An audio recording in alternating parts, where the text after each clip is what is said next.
सगळ्यांना नमस्कार। आज आपण इथे वेदश्रीच्या वाढदिवसाकरता जमलेलो आहोत। आता तुम्हाला असं वाटेल की नक्की काय हे सगळं चालू आहे, तर पहिल्यांदा मी माझी ओळख करून देतो। बऱ्यापैकी सगळेजण मला ओळखतात किंवा निदान जवळच राहत असल्यामुळे तोंड ओळख तरी असेल। माझं नाव किरण प्रकाश पेंडसे, पौरोहित्य करतो, याज्ञिकी करतो आणि भारतीय संस्कृती आपल्या मुलांना कळावी याच्यासाठी जे काही प्रयत्न करायला लागतील ते सगळे प्रयत्न मी नेहमी करत असतो। गेल्या वर्षीपासून आपण संस्कार वर्ग चालू केलेले आहेत मुलांसाठी। काही मर्यादित वेळेकरता पण आपण वर्ग घेतो, तर वर्षभर चालण्यासाठी सुद्धा आपण वर्ग घेतो। आता या सगळ्या समर्थनगर हा जो काही आपला परिसर आहे याच्यामध्ये जरा पुढच्या बाजूला जी स्वान रेसिडेन्सी आणि हेरिटेज, मला कन्फ्युजन आहे जरा दोन याच्यामध्ये, पण तिथे एक आयरे भाऊंच्या घरी आम्ही एक वर्ग घेतो, दर मंगळवारी घेतो लहान मुलांसाठी। तिथे काय शिकवतो आम्ही, तर छोटी छोटी स्तोत्र शिकवतो, रामरक्षा भीमरूपी म्हणायला शिकवतो। की हे सगळं करण्यासाठी आज आपल्यापैकी काही जणांकडे वेळ असेल, पण भरपूर जनता अशी आहे, समाज असा आहे की ज्यांच्याकडे हे घरी शिकवायला वेळ नाहीये कोणाला। मुलं पण क्लासमध्ये आणि सगळ्यामध्ये अडकलेली आहेत। तर आठवड्यातनं एकदा या मुलांबरोबर संवाद साधावा, छान छान रामकृष्णाच्या गोष्टी सांगाव्या, असा एक त्याला आम्ही उपासना वर्ग म्हणतो। हळूहळू जरा पाऊस गेल्यानंतर त्याच्यामध्ये आम्ही खेळ सुद्धा घेऊ, असं काहीतरी एक मुलांसाठी करावं। पालकांसाठी सुद्धा अशा प्रकारे काही आम्ही वर्ग अनेक वेळा घेत असतो।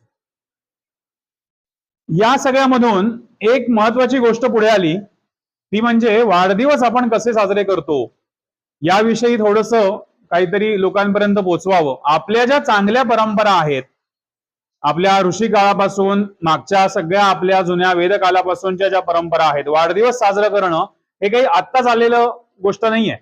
आपण युगानयुग हे वाढदिवस साजरे करतोय। मग त्यावेळेला ते कसे करत होतो, तशा प्रकारे वाढदिवस साजरे करताना आपल्याला किती चांगल्या प्रार्थना किंवा आशीर्वाद आपण लहान मुलांना देत होतो, आणि आता आपण त्याचं स्वरूप कशा प्रकारे बदललंय। थोडस पाश्चिमात्य देशांकडे, वेस्टर्न कंट्रीचं जे काही आहे ते आपण थोडस अवलंबलं। आता कसं आहे, या सगळ्या गोष्टीची हौस आपल्याला असते, मग आम्ही काय सांगतो, आपण कोणावर टीका करायची नाही, ते करू नका, ते चुकीचं आहे असं डायरेक्ट सांगण्यापेक्षा आपण आपली परंपरा, आपल्या ज्या काही संस्कृती आहेत त्या आपण सांभाळू आणि मग तेही आपण करू, म्हणजे जे आपल्याला जसं आपल्याला हौसेने करायचंय ते। मग आता केक कापले जातात, ठीक आहे, हरकत नाही, आपल्याकडे छान गोड पदार्थ भरपूर आहेत, बरोबर आहे। वेस्टर्न कंट्रीमध्ये हे सगळे गोड पदार्थ आहेत का? नाही आहेत। त्यांच्याकडे हे केक किंवा बेकरी स्वरूपातले जे काही प्रॉडक्ट आहेत तेवढेच आहेत, त्यामुळे ते त्यांना त्याचं महत्व जास्त आहे। पण आपल्याकडे गोड पदार्थ वर्षभर आपण वेगळे वेगळे करू इतके आहेत, मग ते आपण मुलांना देऊ शकतो का त्या वाढदिवसाच्या दिवशी?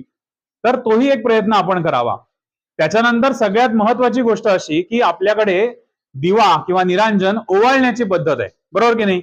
आपण वर्षभरामध्ये भरपूर सण असे साजरे करतो, म्हणजे अगदी बायको नवऱ्याला ओवाळते, आपण मुलांना ओवाळतो, बहीण भावाला ओवाळते, अशा सगळ्या नातेसंबंधांमध्ये आपण दिवा ओवाळण्याची आपली संस्कृती आहे। आणि वेस्टर्न कंट्रीमध्ये मेणबत्त्या फुंकून वाढदिवस साजरी करायची पद्धत आहे, बरोबर आहे। हे सगळे आता सगळीकडे असं लोक करतात। मग आपण आपली संस्कृतीला महत्व काय आहे त्याच्यामध्ये, तर तुपाचा दिवा किंवा तेलाचा दिवा जर आपण ओवाळला तर त्याच्यामुळे आयुष्य वृद्धी होते। वाढदिवस आपण का साजरा करतोय, कारण आपल्याला आयुष्य, आपण 1 वर्षांनी वाढलो किंवा आपलं आयुष्य वाढलं आणि इतर सगळेजण जे जमलेले असतात ते आपल्याला वाढदिवसाचं वृद्धी व्हावी, आयुष्य वृद्धी व्हावी, निरामय चांगलं आयुष्य मिळावं, प्रगती व्हावी म्हणून आशीर्वाद देतात।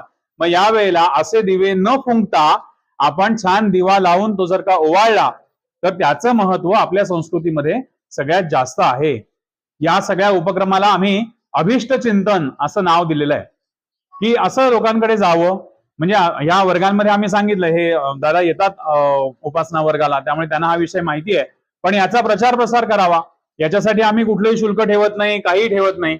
पण आमच्या वर्गामध्ये जे कोणी येतात, कुटुंब म्हणजे आता ते येतात म्हणून त्यांच्यासाठी मी इकडे आलो आज, जे लहान लहान मुलं येतात त्यांचे वाढदिवस, त्यांच्या घरातल्यांचे वाढदिवस आम्ही अशा प्रकारे साजरे करतो की दिवा ओवाळावा। तो दिवा ओवाळताना आपण चांगले मंत्र म्हणावेत, आशीर्वाद मंत्र, याला आपल्याकडे खूप मोठं महत्व आहे। ते मंत्र म्हणावेत, ते नुसते मंत्र म्हणू नयेत, तर त्याचा अर्थ सुद्धा थोडासा का होईना पण समजून घ्यावा। आता आजचा कसा हा माहोल थोडा वेगळा असतो, मजा मस्ती करण्याचा असतो, त्यामुळे जास्त वेळ आम्ही या दिवशी घेत नाही. पण एका तरी मंत्राचा, एका तरी श्लोकाचा थोडासा अर्थ आपण समजून घ्यावा आणि किती उदात्त प्रार्थना किंवा हे सगळं मागणं आपण मागितलेलं आहे देवाकडे, वाढदिवसाच्या दिवशी आपल्याला ते मिळावं अशी आपण इच्छा करतो, याचं थोडस कल्पना आपल्याला सगळ्यांना यावी म्हणून हा अभिष्ट चिंतन सोहळा असं आम्ही या उपक्रमाला नाव दिलेलं आहे. की वाढदिवसाच्या दिवशी खऱ्या अर्थाने वाढदिवस आपण कसा साजरा करूया, तर दिवा ओवाळून, म्हणजे त्याला औक्षण करणं असं आपण म्हणतो, तर अशा प्रकारे तो करावा आणि मोठ्यांनी लहानांना आशीर्वाद द्यावेत, लहानांनी सुद्धा मोठ्यांना नमस्कार करावा. कसं आहे, पार्टीचं स्वरूप ज्या वेळेला येतं ना त्यावेळेला ही सगळी संस्कृती थोडी मागे पडते. पण आपण एक श्लोक म्हणतो बघा, उपासनेला दृढ चालवावे, त्याचं शेवटचं चरण काय आहे, सर्वामुखी मंगल बोलवावे. मग हा तर श्लोक आपण लहानपणापासून आपले अगदी वाडवडिलांपासून सगळेजण म्हणतात, सर्वामुखी मंगल बोलवावे.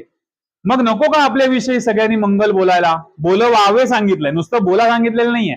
म्हणजे माझ्यासाठी तुमच्या सगळ्यांकडून मी माझं मंगल बोलवून घ्यायचंय तुमच्याकडून. मग असं मंगल कधी बोललं जाईल आपल्याविषयी, जेव्हा आपण काहीतरी चांगलं काम करू, आपण मोठ्यांना नमस्कार करू, तेव्हा अगदी 100% कधी कोणी वाईट आशीर्वाद देत नाही किंवा आशीर्वादाला वाईट म्हणतच नाहीत मुळात, बरोबर की नाही. त्यामुळे असं मंगल जर का आपल्याला सगळ्यांच्या तोंडून वदवून घ्यायचं असेल तर आपण या संस्कृतीचं आपण फॉलो केलं पाहिजे, आपण त्याचं सांभाळ केला पाहिजे, रक्षण केलं पाहिजे. हल्ली काय होतं माहितीये का, नमस्कार करायला कोण आलं ना की आपणच 2 पावलं मागे सरकतो, नको नको नमस्कार नको. असं का बरं आपण करतो, आपण मोठे आहोत की नाही वयानी, तर आपण हा विचार करायला पाहिजे की लहानांना आशीर्वाद देणं हे प्रत्येक मोठ्या वयाने मोठ्या असलेल्या सगळ्यांचं कर्तव्य आहे. कारण त्याचं चांगलं आपल्याला म्हणायचंय की नाही, शुभ चिंतायचंय त्याच्याविषयी. हॅपी बर्थडे असं आपण म्हणतो, म्हणजे काय, हा आनंदी जाओ. आणि मग ते इंग्रजी गाणं असतं त्याच्यामध्ये मे गॉड ब्लेस यू असं आहे की नाही, मे गॉड ब्लेस यू. मग गॉड कशाला, आम्ही आमचं देव आमचं कल्याण करेल असं मराठीत किंवा संस्कृत मध्ये गाणं छान म्हटलं तर, आणि त्याला चाल आहे चांगली, बाकीची वाद्य आहेत छान छान, हॅपी बर्थडेचं गाणं लावू नका असं माझं म्हणणं नाहीये. पण त्याच्याबरोबर आपलं सुद्धा गाणं लावा, जे आता आम्ही इथे लावलं की नाही, सुदिनम सुदिनम असं गाणं येते. सुदिन आहे हा सोन्यासारखा आजचा क्षण आहे. त्यामुळे अशा प्रकारची गाणी, आणि भवतू, त्याचं भवतू म्हणजे तुझं कल्याण होवो, चिंतन त्याचं चांगलं करायचंय आपल्याला, अशा प्रकारची सुद्धा गाणी वाढदिवसाची संस्कृतमध्ये आहेत, मराठीमध्ये आहेत, ती सुद्धा आपण लावावी.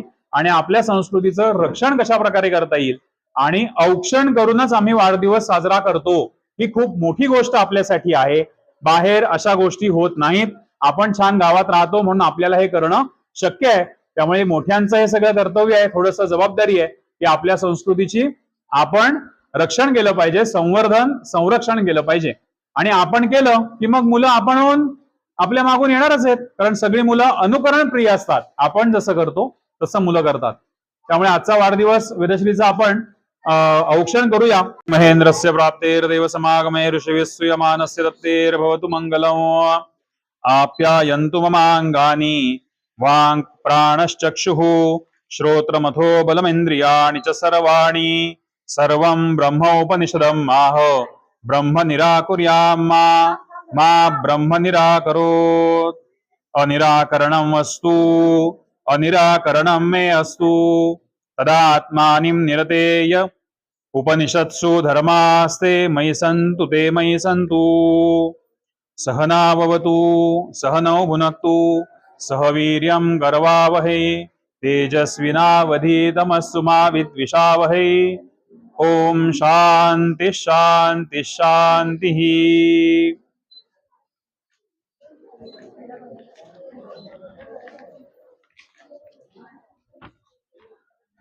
ओम वाङ्मे मनसि प्रतिष्ठिता मनो मे वाचि प्रतिष्ठितम्.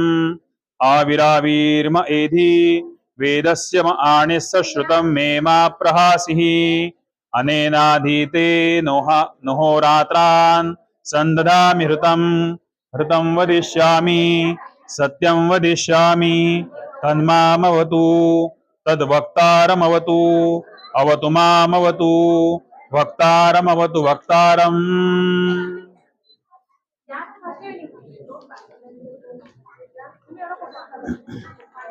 शन्नो मित्रः शं वरुणः शन्नो भवत्वर्यमा शन्न इन्द्रो बृहस्पतिः शन्नो विष्णुर्क्रमः।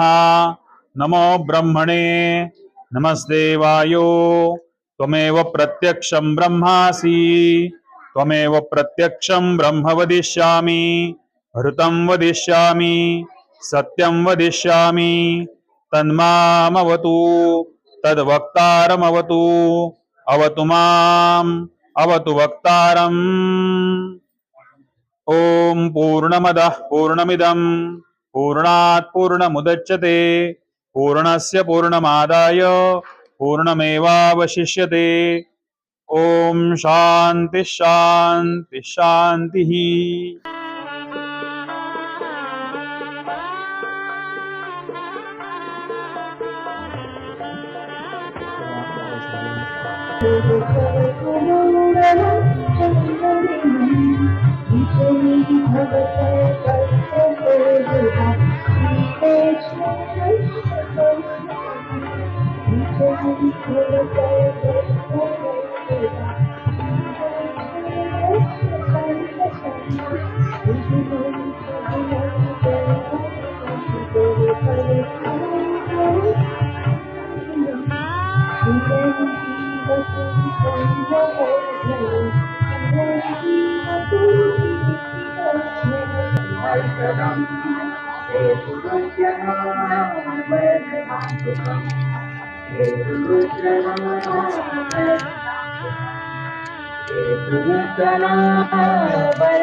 कदाचित हा सगळा हे सगळं जे आता आपण केलं सेलिब्रेशन हे काही जणांसाठी नवीन असेल, काही जण म्हणतील हे आम्ही आमच्या घरी करतोच मुळी, पण अशा चांगल्या गोष्टी ज्या असतील ना त्या आपण इतरांपर्यंत पोहोचवल्या पाहिजेत। आणि आज मला इथे यांनी बोलवलं त्यामुळे मला माझा विषय थोडासा मांडता आला आणि अशा प्रकारे आशीर्वाद देऊन एखाद्याचा वाढदिवस साजरा करणं ही आपली संस्कृती टिकवण्यासाठी मला थोडंसं काम करायला मिळालं। तसं आपणही सगळ्यांनी आपल्या घरी अशाच प्रकारे वाढदिवस साजरे करा आणि अशा प्रकाराने आपल्या मुलांना आशीर्वाद देऊन त्यांचं उज्ज्वल भवितव्य, निरामय आरोग्य, त्यांना शैक्षणिक प्रगती आणि सगळं त्यांचं आयुष्य चांगलं व्हावं अशा शुभेच्छा आपण आज वेदश्रीला देऊया। या सगळ्या उपक्रमाची अधिक माहिती तुम्हाला हवी असेल तर माझी वेबसाईट आहे, तिथे तुम्ही जाऊन पाहू शकता, वाचू शकता किंवा युट्यूब चॅनलला अनेक व्हिडिओ या संदर्भातले आहेत, आमच्या वर्गांविषयीचे आहेत। आणि तुम्ही सगळे या सोसायटीमध्ये राहणारे आहात तर इथे सुद्धा तुम्हाला एखादा वर्ग सुरू करायचा असेल तरी तुम्ही यांच्याशी बोलून घ्या। आम्ही नेहमी भेटत असतो, या सगळ्या अनेक विषयांवर आमच्या चर्चा होत असतात।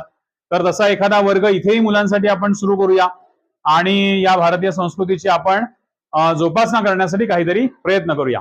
धन्यवाद।